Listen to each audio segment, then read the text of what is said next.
Herr Mark, Sie erlebten im Laufe Ihres Lebens viele spirituelle Erfahrungen. Wann begann das und wie zeigte sich das? Ich bin 1971 geboren, hatte eigentlich eine schöne Kindheit. Ich und meine Schwester, wir waren zu zweit. Meine Eltern haben sich dann schnell getrennt, als ich so ungefähr 6 war, und wir sind dann umgezogen. Mein Vater war Alkoholiker. Er hat sich dann schnell mit einer anderen Frau zusammengetan und sie haben dann auch geheiratet. Und mein Vater war nie so liebevoll mit mir und ich wollte ihn dann halt eben nicht mehr sehen. Und dann habe ich mit ihm irgendwie abgeschlossen. Und das war für mich kein Thema mehr. Und so bin ich dann aufgewachsen. Als ich ein kleiner Junge war, ich war damals 10 ungefähr, zwischen 10 und 11, hatte ich oft in der Nacht, durfte ich nicht einschlafen, denn ich hatte Angst. Denn als ich auf der Seite lag, ich lag so auf der Seite nachts und vor dem Einschlafen fing ich dann an, war so irgendwie ein Kribbeln in mir und spürte dann wie ein Ballon. Und dieser Ballon hat platzte irgendwie und ich konnte dann aus meinem Körper raus und flog dann irgendwie durchs Fenster und konnte über Städte so gehen, also fliegen. Aber ich kannte diese Städte nicht und ich war auch allein. Und die Angst, sie war immer da und hatte so ein komisches Gefühl und hatte immer den Eindruck, dass ich das irgendwie von irgendwoher kenne. Aber natürlich wusste ich nicht von wo. Und oft hatte ich das Gefühl, dass ich mich verliere. Aber habe ich dann immer irgendwie in meinen Körper zurückgefunden. Auch wenn es manchmal schwierig war. Und das hat ungefähr ich könnte sagen, vielleicht ein Jahr so gedauert und habe eigentlich nie mit jemandem darüber gesprochen, denn dachte, das waren nur böse Träume und so. Und das hat sich dann mit der Zeit auch so, das hat dann auch aufgehört mit der Zeit. Später, als ich dann ein bisschen älter wurde, mit 13, fing ich dann an mit Kollegen und so, haben wir dann angefangen zu kiffen, Alkohol zu trinken, die ersten LSD-Trips. Wir hatten unsere Mofas, wir waren immer draußen, haben zusammen Blödsinn gemacht.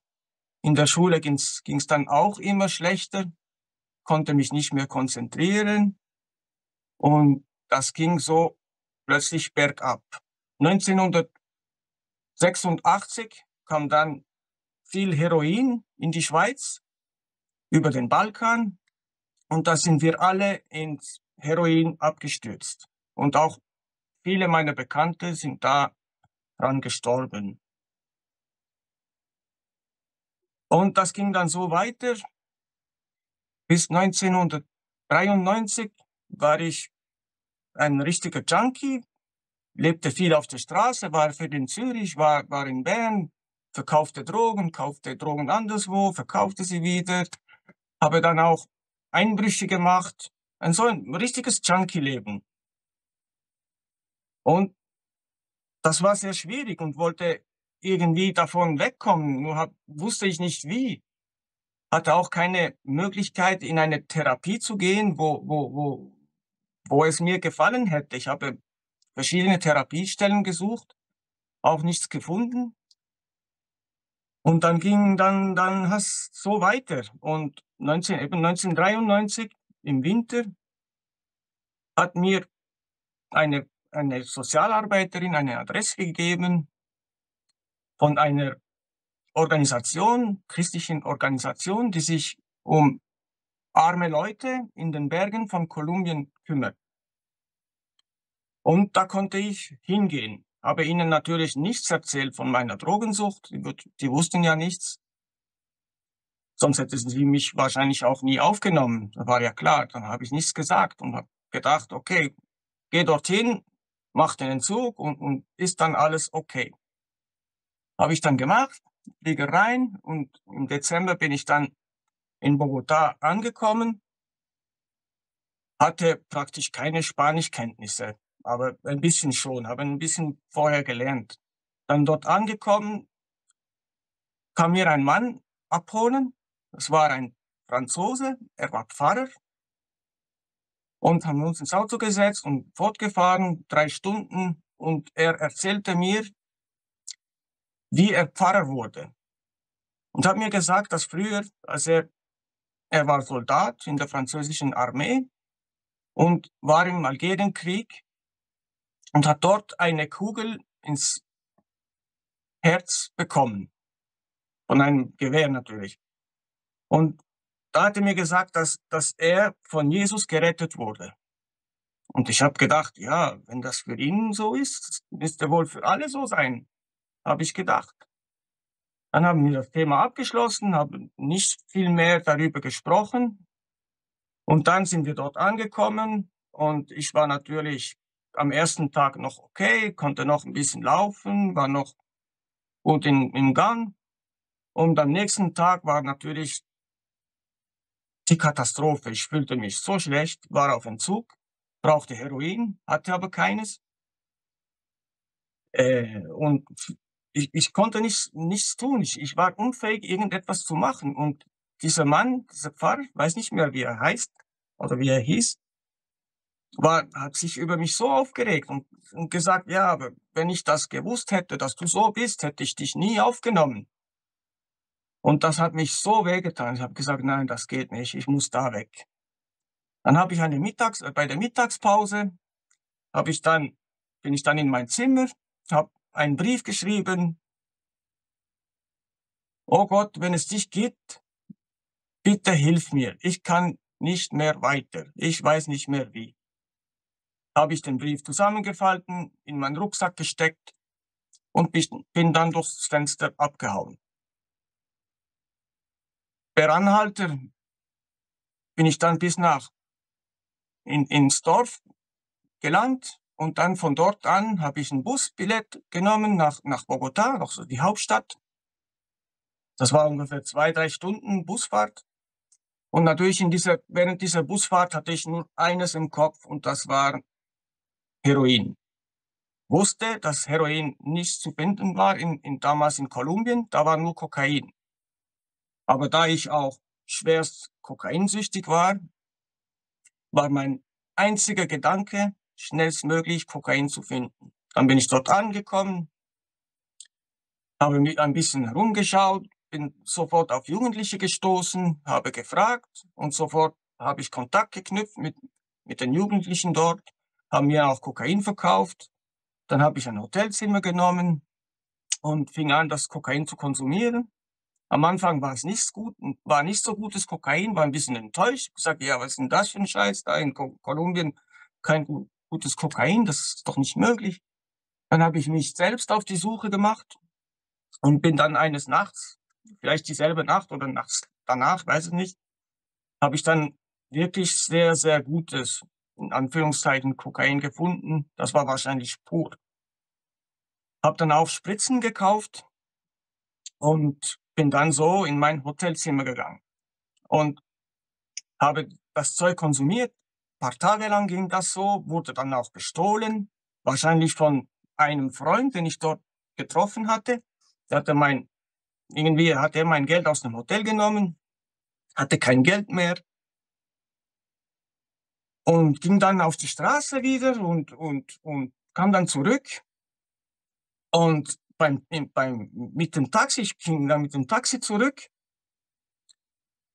ist dann der Taxifahrer nicht mehr also von dem Parkplatz weggefahren und blieb dort stehen.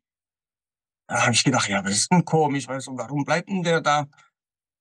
Dann bin ich ins Zimmer gegangen und plötzlich hörte ich überall, dass die Polizei ist. Ich habe es auch im Gang draußen gehört. Ich gesagt, oh, was ist denn da los? Jetzt ist fertig mit mir. Jetzt komme ich in den Knast. Dann habe ich die Toilette gesehen. Die Toilette war sie war verstopft. irgendjemand hat den Karton in die Toilette getan, damit man irgendwie dort die Sachen nicht wegspülen kann. Habe ich sofort gemerkt. Ich gesagt, yo, jetzt bin ich wirklich, jetzt werde ich fertig. Dann habe ich das Zeug, das ganze Kokain aufgelöst und habe mir den goldenen Schuss gesetzt. Ich wollte ja nicht mehr leben. Was soll ich denn da? Habe ich mir den Schuss gesetzt und gesagt, jetzt ist vorbei. Plötzlich spürte ich mein Herz, als wie mein Herz zerreißt, bekam keine Luft mehr und schoss dann nach hinten und das war's. Und plötzlich spürte ich meine Seele, die ging rauf wie eine Rakete durch, durchs Weltall. Ich konnte Sterne sehen und so, aber das war so schnell, ich konnte das nicht anhalten, ich wollte anhalten. Es tat irgendwie so weh, es war nicht angenehm und hatte Angst. Aber irgendwie kannte ich diesen Ort. Das war derselbe Ort, wie ich damals gekannt habe als kleiner Junge. Das war dasselbe. Dasselbe Gefühl war da. Nur ging es viel, viel schneller und hielt nicht mehr an. Plötzlich spürte ich eine Hand, eine riesen Hand oben rechts, die mich gestoppt hat. Die Hand war durchsichtig. Sie stoppt mich und dann sehe ich ein Riesengesicht.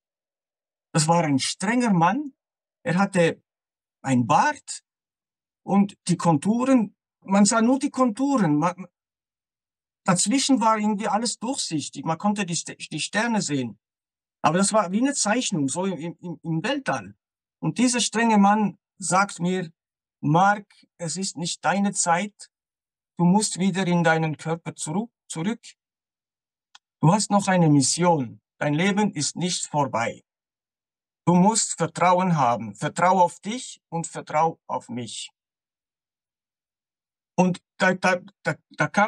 ich konnte nicht Nein sagen. Das ging nicht. Das war sofort. Das war ein Befehl. Er war sehr streng. Und dann hat er diese Hand mich wieder weggedrückt und das ging rückwärts so schnell, wie beim Gehen, ging es dann wieder zurück, ganz schnell wie eine Rakete nach unten. Bin dann irgendwie in meinem Zimmer gelandet und hörte Stimmen, aber ich habe eigentlich nichts gesehen, aber ich hörte Stimmen und Leute, die sagten, der ist tot. Dann bin ich plötzlich in meinem Körper gewesen und konnte schwer schnaufen, so. Ich war da in Position von Jesus auf dem Kreuz, lag ich so hinten auf dem Boden und konnte kaum schnaufen, da kam keine Luft und hatte den Gedanken die ganze Zeit, du musst darüber berichten, du musst darüber berichten. Das ist, was in meinem Kopf die ganze Zeit war und ich konnte mich nicht bewegen. Ich war wie genagelt.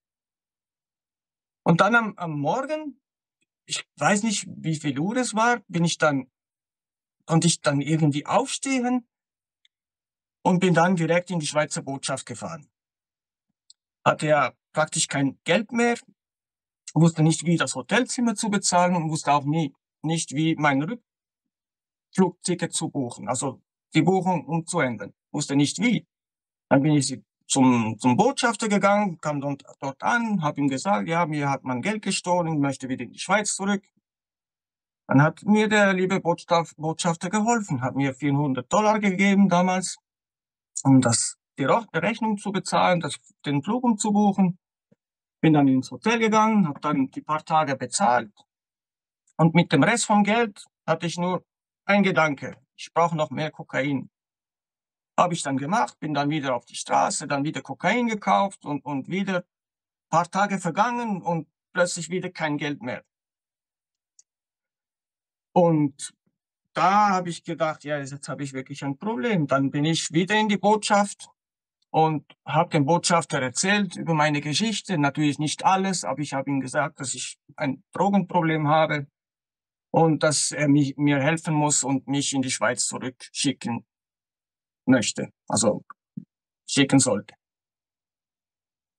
Hat er dann auch getan, hat meinen Flug umgebucht, hat alles geregelt irgendwie und konnte dann wahrscheinlich am selben Abend oder am nächsten, ich weiß es nicht mehr genau, wieder in die Schweiz zurückfliegen. In der Schweiz angekommen, hatte ich noch ein wenig Geld irgendwo. Ich glaube, das war im Rucksack irgendwie versteckt. Hatte noch ein 50 oder 100 Franken. Ich weiß es nicht mehr. Es war im Sack versteckt. Dann bin ich dann in Genf angekommen und meine erste Idee war natürlich, ja, jetzt brauche ich wieder Drogen. Ich gehe jetzt nach Zürich. Dann bin ich von Genf mit dem Zug nach Zürich gefahren, ohne das Zugticket zu bezahlen. War kein Kontrolleur da, zum Glück.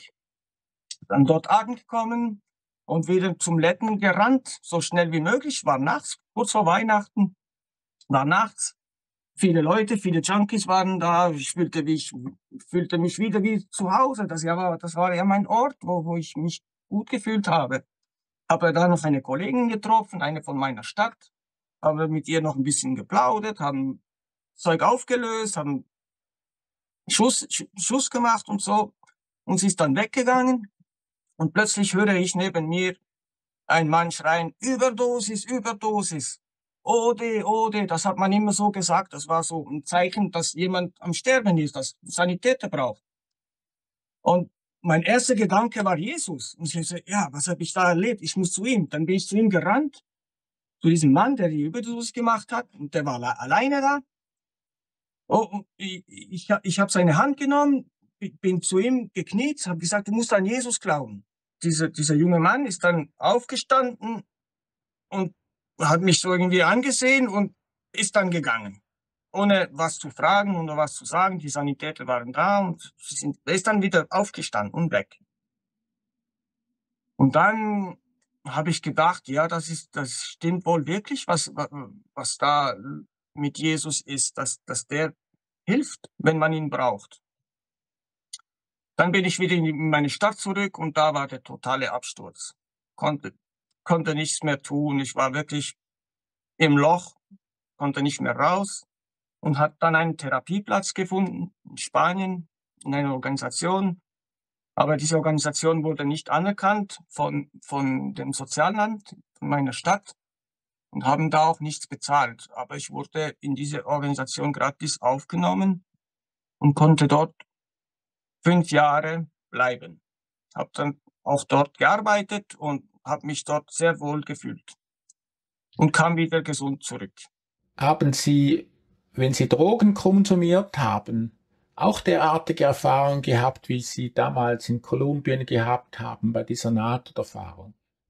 Also nein, ich habe keine solche Erfahrungen gemacht mit Drogen. Klar, mit LSD hat man auch so Halluzinationen, aber das war keine Halluzination, das war echt. Das war wirklich echt, das war echt. Und wie entwickelte sich Ihr Leben weiter? Ich bin dann zurück in die Schweiz. Es ging mir eine Zeit lang sehr gut, habe geheiratet und war recht glücklich, dachte, das ist okay, ja, mit den Drogen, das ist vorbei, ich brauche das nicht mehr und ich bin gesund. Wir haben dann zusammen gelebt so und plötzlich hat sie sich von mir getrennt, wollte von mir nichts mehr wissen und ist dann weg nach 7 Monaten. Da war ich wieder alleine und Gedanken natürlich bei den Drogen. Das war das Einzige, was ich wollte wieder. Ich will wieder Drogen nehmen. Und eines Abends ich habe sie aber nicht genommen. Das war zu schwierig im Moment. Ich konnte es nicht nehmen. Das war irgendwie wie etwas Verbotenes. Ich wollte es nicht machen. Ich hatte auch keine dabei. Ich hatte auch niemand, der mir geben konnte. Aber ich war da an diesem Abend in einer Bar und da war Karaoke-Abend und jeden Dienstag war das. Und ich war so an der Bar, habe etwas getrunken und plötzlich höre ich eine Stimme, die singt. Sie sagen, das war ein Gesang wie ein himmlischer Gesang. Und etwas in mir sagte mir, geh zu dieser Frau und sprich mit ihr. Hab dann gewartet, bis sie fertig war mit dem Singen, ging dann zu ihr und habe ihr gesagt, es tut mir leid, aber ich muss dir was sagen. Du hast eine wunderschöne Stimme. Und diese Frau, die war etwa so gleich alt wie ich, damals, um die 30, 32 so, Die Frau sieht mich an und sagt mir, ich habe eine Botschaft für dich. Sie nimmt meine Hand und wir gehen anderswo herum, da wo es ein bisschen ruhiger ist. Wir haben uns irgendwo hingesetzt, weiß nicht mehr wo, aber irgendwo waren wir am Sitzen. Sie nahm meine beide Hände so, wie beim Beten, haben wir so beide die Hände gehalten und sagt mir, mach die Augen zu. Und im gleichen Moment, wo ich die Augen zumache, spüre ich eine Liebe, die ich noch nie in meinem Leben gespürt habe. Das war eine Liebe mit Licht, mit Wärme, unbeschreiblich. Und dann sah ich vom Himmel herabkommen eine Riesenwolke. Es war goldig, die Farbe war goldig, aber auch unbeschreiblich, ein unbeschreibliches Gold, würde ich mal sagen. Und in dieser Wolke hörte man Musik und die Musik, das waren Trompeten und Gesang, aber ein himmlischer Gesang. Und das tönte, als ob die nur für mich spielen. Und in derselben Zeit spüre ich Jesus. Ich wusste, da ist Jesus. Jesus, ich habe ihn nicht gesehen, aber ich spürte ihn. Und plötzlich höre ich um mich, in mir, wir freuen uns so sehr, dich wieder zu sehen. Und das hat mir eine solche Freude gemacht. Ich habe gedacht, endlich habe ich sie wieder gesehen. Aber ich kannte sie ja nicht. Das war mein Gefühl. Endlich habe ich sie wieder gesehen. Das war wie meine Familie. Als ob die mich kannten. Und das waren Tausende von Leuten. Ich weiß nicht, also Tausende von Stimmen. Und dann machte ich die Augen auf, hielt immer noch die Hand von der Dame. Und sie macht auch die Augen auf. Ich sehe sie an und ich sage, was ist das? Und sie sagt mir, Gott. Dann war ein bisschen so wie baff und das ist dann wieder gegangen. Also die Liebe habe ich dann nicht mehr gespürt. Das ist dann plötzlich fort. Dann haben wir ein bisschen geplaudert und sie hat mir von ihr erzählt. Ja, sie sagte mir, sie sei ein Medium, sie kenne also die unbegrenzte Liebe und dass die Liebe eine Kugel ist, eine durchsichtige Kugel mit Feuer, ein Feuerball. Sie erzählte mir immer von diesem Feuerball. Aber ich wusste selber nicht wirklich, was anzufangen mit dem. Und dann haben wir irgendwie Telefonnummer ausgetauscht. Damals waren einfach einfache Handys, also also nur so mit den Telefonnummern und so, haben die Telefonnummer ausgetauscht. Und dann am nächsten Tag ruft sie mich an und sagt, Mark, mit dir muss ich noch was machen. Ich habe gesagt, ja, was will sie denn jetzt wieder? Dann habe ich trotzdem ja gesagt, haben uns getroffen in einem Restaurant, haben dort Kaffee getrunken und sie sagt mir, Marc, du musst zu mir kommen, ich habe noch etwas für dich, sehr Wichtiges. Ja, zuerst war ich auch sehr skeptisch. Ich glaubte ja nicht wirklich.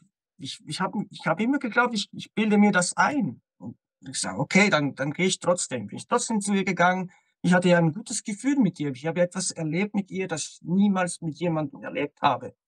Und sie sagte mir noch, du musst aber dich nicht in mich verlieben. Ich sagte, nein, ich verliebe mich nicht.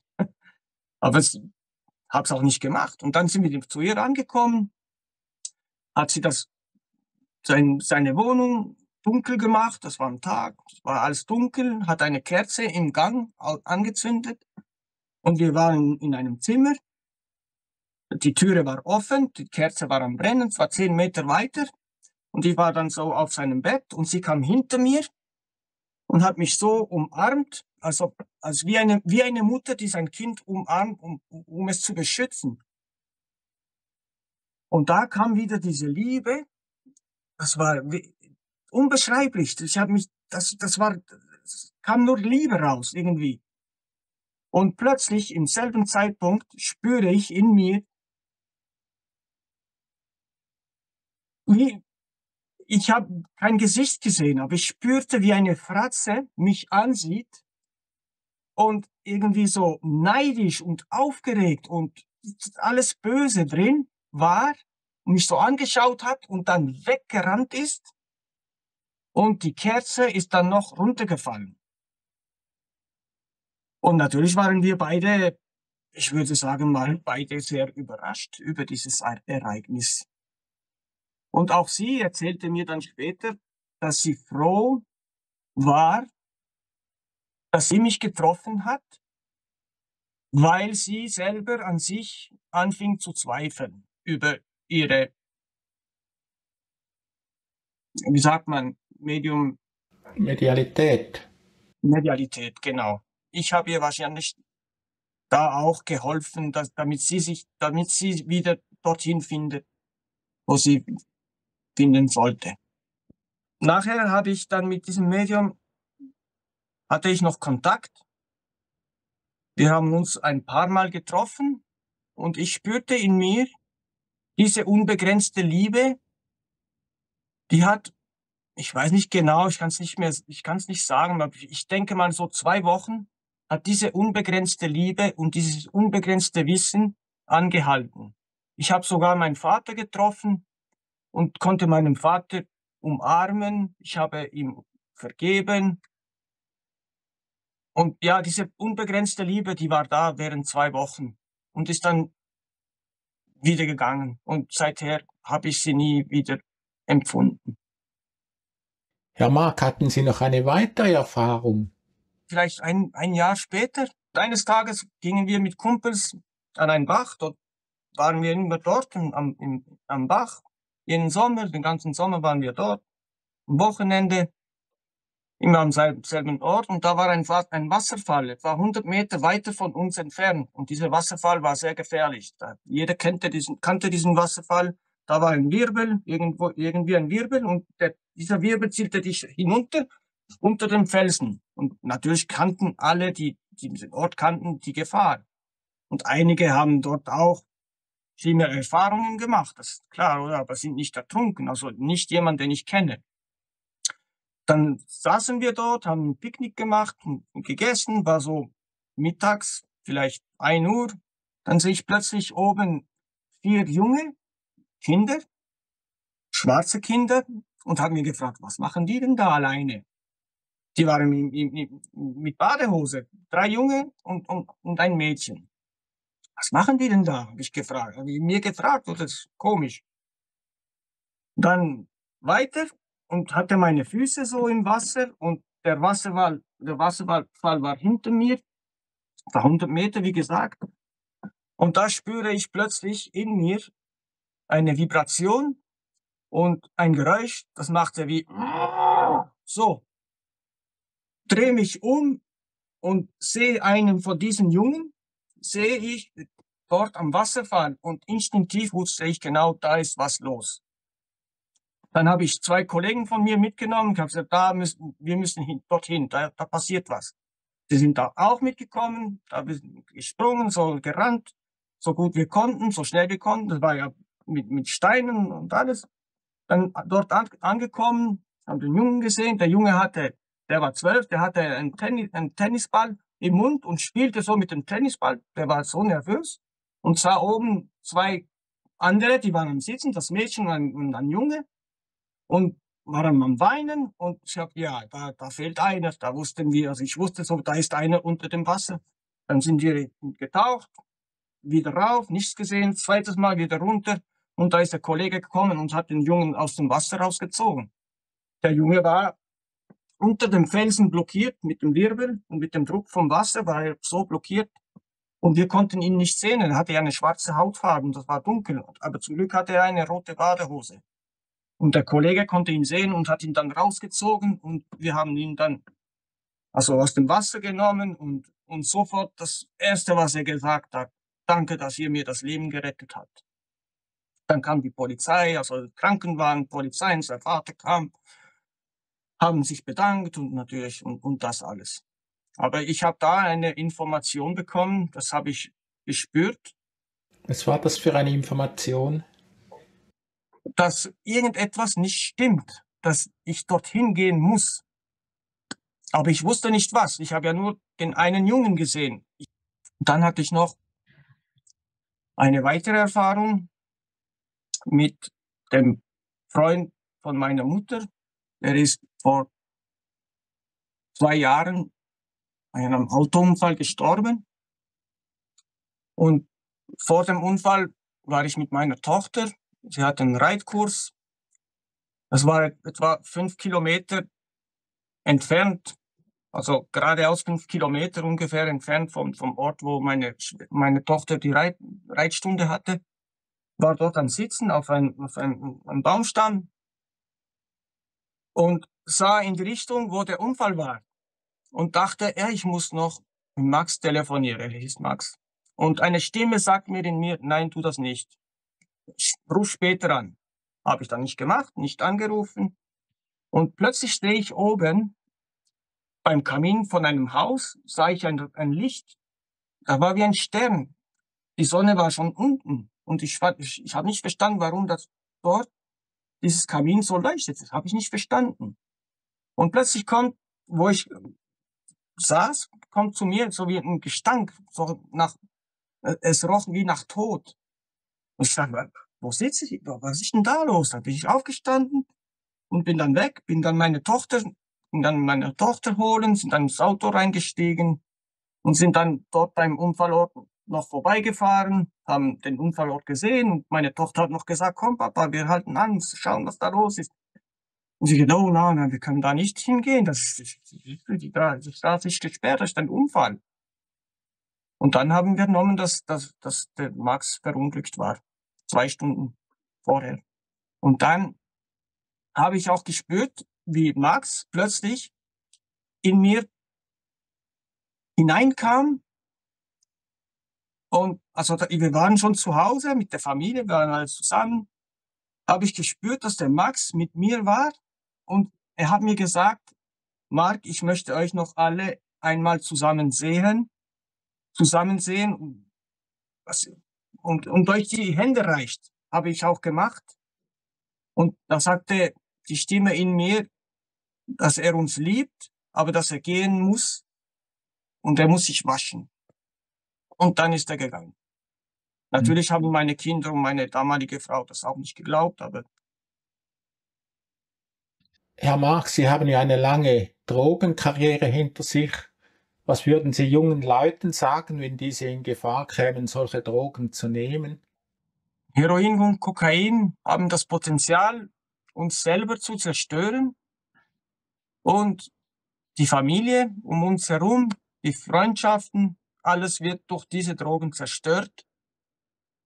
Man könnte ja seine eigene Mutter verkaufen. Was soll denn gut daran sein, an dieser Droge? Auch wenn es am Anfang sehr schön ist. Man glaubt, man ist Superman oder man fliegt irgendwie oder man fühlt sich freigelöst von den Sorgen. Das ist aber nicht der Fall. Das ist eine Falle. Da kommt man in eine Falle hinein und man vergisst die Probleme am Anfang und es kommen dann andere Probleme dazu, die diese Drogensucht verursachen. Und das zerstört alles um uns und sich selber. Was für Auswirkungen hatten all diese Erfahrungen auf Ihr Weltbild und auf Ihr Leben? Von den harten Drogen bin ich schon gut weggekommen. Ich bin nie wirklich abgestürzt. Heroin habe ich nie wieder berührt. Ein paar Mal Kokain genommen. Es hat nicht mehr dieselbe Wirkung auf mich. Ich konnte nicht mehr, konnte kein Kokain mehr sehen oder ich kann es nicht mehr sehen, riechen und so. Dieses Thema ist vorbei. Und ich sehe auch die Welt ganz anders. Ich empfinde anders. Und das Weltbild, ich denke, es fehlt an Liebe auf der Erde, auch von uns selber. Und ich hätte gerne, dass diese Liebe, die ich damals empfunden habe mit diesem Medium, dass das wieder zurückkommt. Aber leider ist es nie wieder gekommen. Glauben Sie an ein Leben nach dem Tode? Ich glaube an ein Leben nach dem Tod, da bin ich auch überzeugt. Ich glaube an Jesus, ich glaube an Gott, ich glaube an Engel, ich glaube an das Gute. Herr Mark, herzlichen Dank für das Gespräch. Vielen Dank, danke Ihnen.